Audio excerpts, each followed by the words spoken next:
एतजाज़ अहसन साहब, ये कोई पहली दफ़ा तो हो नहीं रहा है कि सियासी मामलात जो हैं वो अदालतों में गए हैं। हमारी सियासी जमातें खुद ही अदालतों में लेकर जाती हैं। फैसले एक का खिलाफ आ जाए तो वो तनकीद करना शुरू कर देते हैं, जिसके हक़ में फ़ैसला आ जाए वो तारीफ़ें करना शुरू कर देते हैं। अब इतना ज़्यादा परसों से ही अदालत पर इतना ज़्यादा दबाव है, पीटीआई कह रही है कि उनके हक़ में फ़ैसला आना चाहिए। अब अपोजिशन जो हुकूमत जो है वो कह रही है कि हम तो ऐसा फ़ैसला कबूल नहीं करेंगे हमारे खिलाफ आया, तो लिहाजा ये चाह रहे हैं कि फुल कोर्ट तश्कील दिया जाए। क्या कहेंगे आप? देखिए, ये क्यों चाह रहे हैं, ये इसको क्योंकि ये मामला है क्या। पहले तो ये देख रहे हैं कि मामला है क्या। मामला ये है कि सुप्रीम कोर्ट ने पहले पीटीआई के 20 मुनहरफीन को वोट डालने की इजाजत नहीं दी और उनका डाला हुआ वोट काउंट नहीं। अब ये कहते हैं कि यही असूल लगना चाहिए परवेज इलाही पे कि उसने 10 के 10 मेंबरान वोट डालकर अपने आप को नाअहल कर लिया, क्योंकि वो उस खत के मुनाफी है जो खत चौधरी शुजात ने दिया है। हाउस डिप्टी स्पीकर को दिया गया, पकड़ाया गया और डिलीवर किया जब हाउस शुरू हो गया। अब इसमें 2-3 चीजें देखने वाली। पहली बात तो मैं अर्ज कर दूं, आपको अभी मैं अर्ज करूंगा कि वो जो परवेज इलाही का वो जो पहला वोट था जिसमें 20 मुनहरफ हुए और ये वाला जिसमें सारी पीएमएल ने जाके वोट डाल दिया, इनमें फर्क है। ये बिल्कुल फर्क सिचुएशन। अगर सेम हो तो फिर उनका अपोजिशन का एक जायज हो मुतादा, पर ये फर्क है। फर्क किसका है? जो वोट पहले हुआ जिसमें 25 मुनहरफीन हुए, उन 25 में पार्लिमानी पार्टी के फैसले की खिलाफ वर्जी। अब पार्लिमानी पार्टी के फैसले की खिलाफ वर्जी आज खुद एक इस किस्म की जुर्म है कि जिसे वो मेंबर अपनी सीट से भी वोट डालने की हैसियत से भी जाता है। चौधरी साहब, एक और चीज पर मुझे बड़ी कंफ्यूजन है। अब ये जो सियासी जमातें कल लेकर जा रही हैं पटिशन फुल कोर्ट की तश्कील के लिए, फुल बेंच की तश्कील के लिए, अब क्या होगा?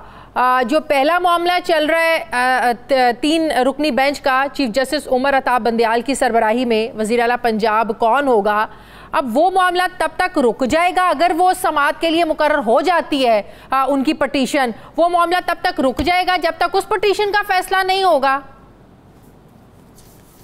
ऐसी बात यह है शादिया कि जब आप फुल कोर्ट की दरखास्त बनाने की दरखास्त देते हैं तो आपके लिए जिम्मे ये लाजिम है कि आपको ये ऐसा तजाद दिखाएं जो पहले फैसलों में हुआ है, जो ये छोटे बेंचेस ने किया है और उनमें बहुत सारा तजाद है। तो आप सारे जज बैठे और कोई बड़ा ही अहम इशू हो और उसको सारे बैठ के और सारे ही आज मैं आजम नज़ीर तारड़ और अताउल्लाह तारड़ को सुन रही थी, वो कह रहे थे कि माजी में जिस सुप्रीम कोर्ट के जज के खिलाफ रेफरेंस लेकर आए थे, नाम तो उन्होंने नहीं लिया, काजी फैज ईसा की बात कर रहे थे, उन्होंने कहा कि आर्टिकल 209 के तहत उन्हें वो चाहते थे कि इन्हें हटाया जाए, उसके लिए आप लोगों ने फुल बेंच फुल कोर्ट तश्कील दिया। तो ये तो बहुत ज्यादा बड़ा मामला है, इसके लिए फुल बेंच जो है ना वो तश्कील देना चाहिए। वो इससे जोड़ रहे थे कि उससे बड़ा मामला है ये। नहीं, वो ठीक है, पर कुछ तजाद को कुछ इस किस्म की बात बतानी चाहिए ना कि ये फैसला काजी फैज़ वाले कार्रवाई जो है उसके खिलाफ है, जो चीफ जस्टिस के खिलाफ रेफरेंस हुई थी और ये इसलिए नहीं होना चाहिए। कोई तो ऐसी दलील देनी चाहिए। लेकिन यहाँ तो जो दोनों फैसले हैं जिन पे वो निकाह चाहते हैं अदालत की, वो दोनों फैसले हम आहंग है। उसकी वजह देखें, एक फैसला है जिसमें 20-25 MNA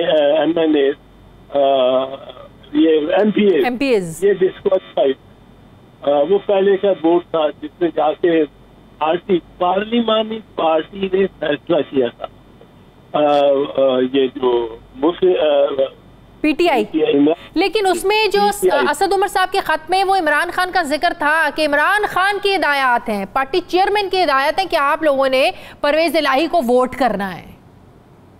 उसमें हिदायत के अलावा जो पार्टी सारी थी वो मिलके बैठी थी, वो एक मीटिंग में बैठी थी, उसमें उसके बाद उन्होंने प्रेस कॉन्फ्रेंस की थी, उसमें उन्होंने अपना जो चुन लिया था कि कौन सा कैंडिडेट है।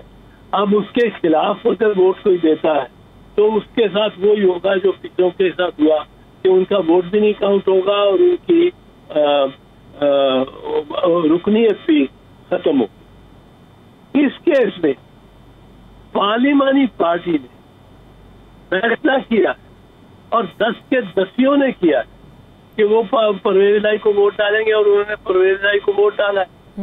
अब इसमें पार्टी हेड किस तरह आ जाता है? जो 63A है उसके 2 हिस्से हैं, 2 फैसले। एक फैसला करना है पार्लिमानी पार्टी। अब फर्ज करो पार्लिमानी पार्टी जो है वो एक और उसकी अलायंस मिलके, जो उसकी एलाइज मिलके ये बनते हैं, ये आ जाते हैं बलूचिस्तान से। ये तो पंजाब की है ना। अब सोचो ये बलूचिस्तान की पार्टी, अब बलूचिस्तान की पार्टियां सारी मिलके एक कानून के खिलाफ फैसला कर सारी। अब उस बलूचिस्तान की वैसे कुछ 4, 5 या 10 या 20 या 50 इनराफ कर दे। अब जब आप उनको निकालेंगे 50-60 बलूचियों को और पीछे असेंबली नहीं छोड़ेंगे तो एक शोर नहीं पड़ जाएगा कि ये बलूचिस्तान के खिलाफ आप इम्तियाजी सलूक कर रहे हैं। ये बलोच थे तो जो निकाल दिए, ये बलोच थे जो जिन्होंने वोट से इनराफ किया तो उनको आपने हटाया। अगर इनराफ नहीं किया और आप सारी बलूचिस्तान की असेंबली उखाड़ दें तो आप सोचो कितनी मज़ामत, एक कौम परस्ती के पॉइंट ऑफ व्यू से कितनी मज़ामत होगी। बिल्कुल वफाक के खिलाफ। तो ये तो इत्तेफाक से पंजाब वर्सेस पंजाब हो गया। वो पंजाब वर्सेस बलूचिस्तान हो, पार्टी हेड पंजाब से हो और पार्टी सारी बलूचिस्तान की हो और सारी के सारी बलूची पार्टी को आप मुनर्रफ करार दे दें और निकाल दें असेंबली से। तो ये इसलिए जो सोचा था लेजिस्लेशन बनाने वाले, the wisdom of the legislature ढूंढती अदालत, विजडम ऑफ द लेजिस्लेचर वो ये थी कि पहला फैसला करेगी पार्लिमानी पार्टी।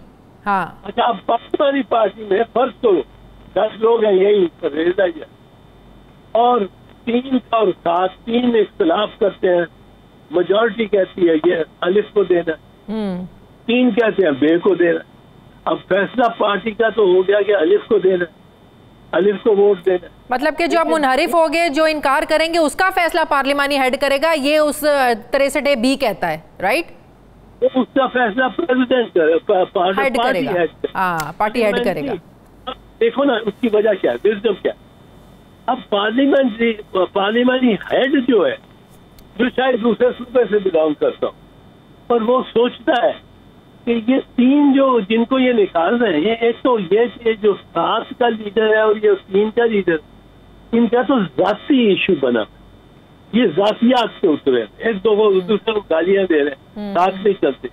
और जो 3 हैं जिनको ये कहते हैं निकालो क्योंकि वो मुनर्रिफ हुए, वो उनकी बड़ी खिदमत है पार्टी से, वो 40 साल से पार्टी के साथ है, वो मार खा रहे हैं पार्टी के लिए, वो तगो-दो कर रहे हैं। और ये जो आए हैं, नए आए हैं जनूबी पंजाब से, जैसे नए आए हैं, ये नए आए हैं, इनके पीछे मैं सारे उनको निकाल दूं तो वो कहेगा वो ही plays the grandfather role.